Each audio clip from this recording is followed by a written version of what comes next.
आप सभी प्रिय मसीह भाई बहनों को मेरी ओर से जय मसीह की। मैं आशा करती हूँ आप सभी अच्छे होंगे, प्रभु में आनंदित होंगे और प्रभु में सुरक्षित होंगे।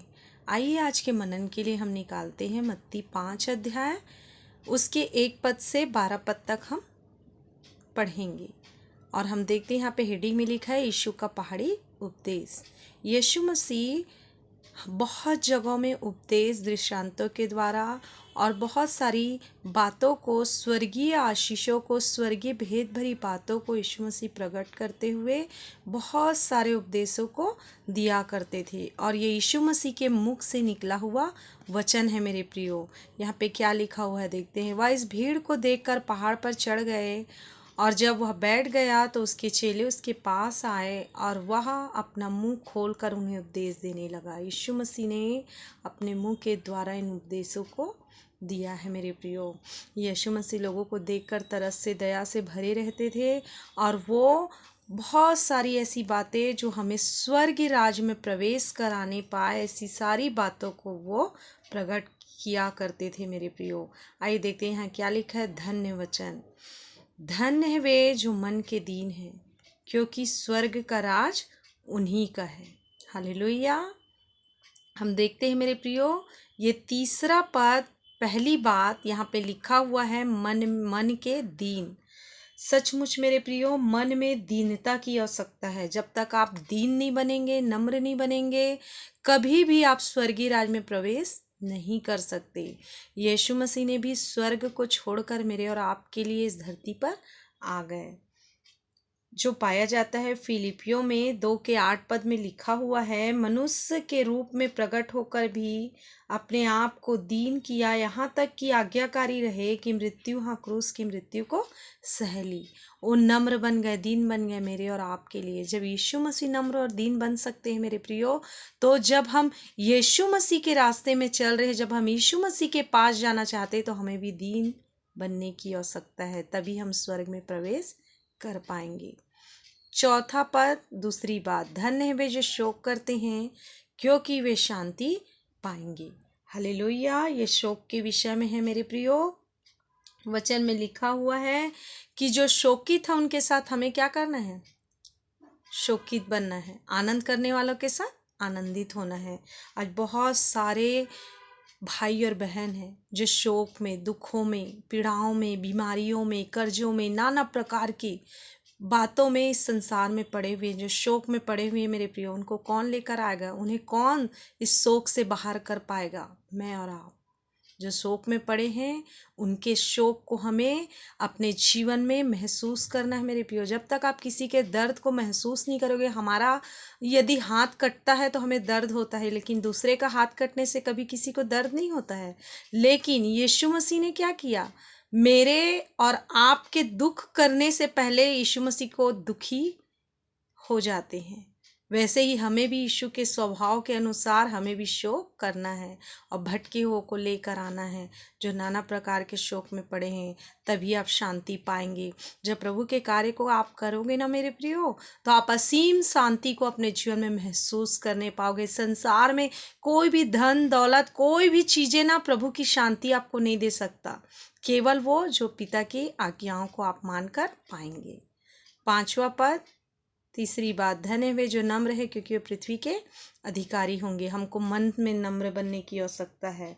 जब आप नम्र बन जाएंगे, आप जब दयालु बन जाएंगे, आप जब नम्र बन जाएंगे ना, प्रेम से भरेंगे। 1 कुरिन्थियों 13 अध्याय में लिखा है ना, हम सब कुछ करें, स्वर्गदूतों की बोलियां बोले, दुनिया प्रकार की बातें कर ले, और हमारे मन में यदि प्रेम नहीं है ना, तो हम ठनठनाता हुआ पीतल और झंझनाती हुई झांझ है।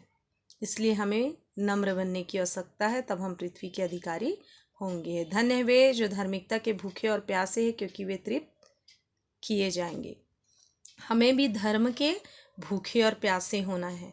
कौन सी बातें? आज संसार में तो बहुत प्रकार का भूख और प्यास है लोगों के जीवन में, नहीं, लेकिन परमेश्वर के वचन, परमेश्वर की संगति, परमेश्वर की उपस्थिति, इन बातों की भूख हमें होनी है। यदि आप प्रभु के भूख को अपने जीवन में लेकर नहीं चलोगे ना, तो कभी भी आप एक सही मसीह जीवन जी नहीं पाओगे। आपको वचन मनन करना पड़ेगा।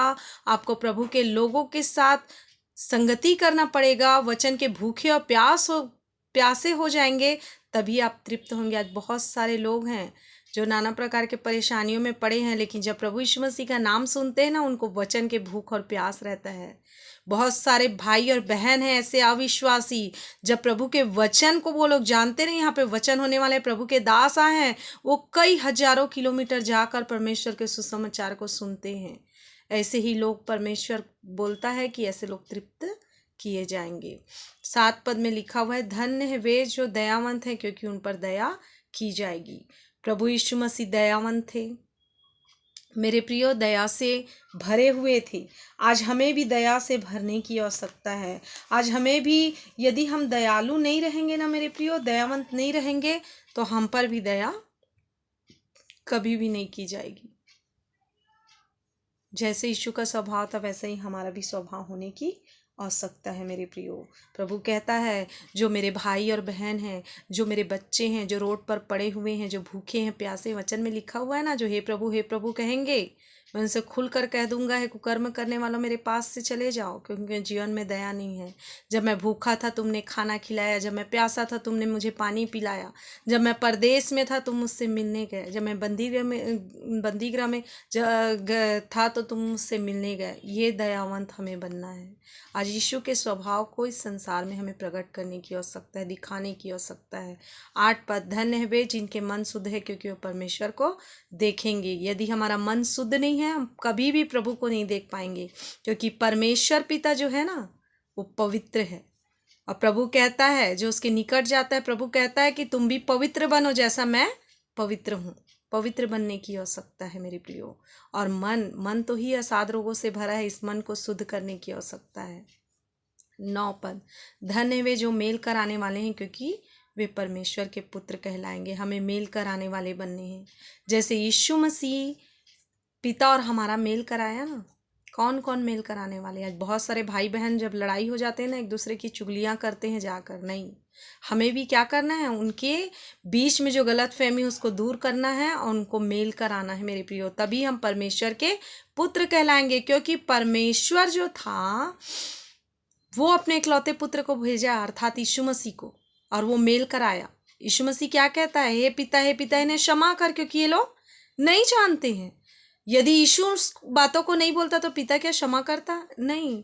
जब परमेश्वर का पुत्र यीशु मसीह मेल कराने वाला था, तो हमें भी मेल कराने वाले बनना है। धन्य है वे जो धार्मिकता के कारण सताए जाते हैं, क्योंकि स्वर्ग का राज उन्हीं का है। धन्य हो तुम जब मनुष्य मेरे कारण तुम्हारी निंदा करे, सताए, झूठ बोल कर तुम्हारे विरोध में सब प्रकार की बुरी बातें कहे, तब आनंदित और मग्न होना,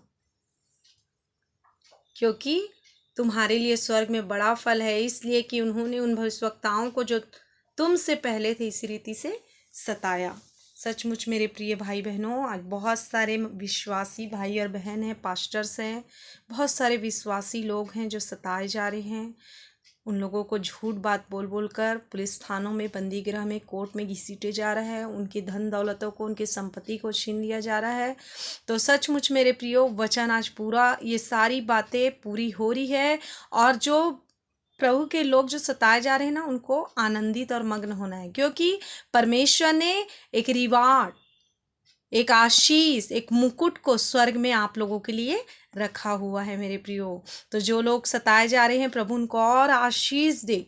और मैं यही दुआ करती हूँ कि इस वचन के द्वारा प्रभु आप सबों को आशीष दे। आमीन, हालेलुया।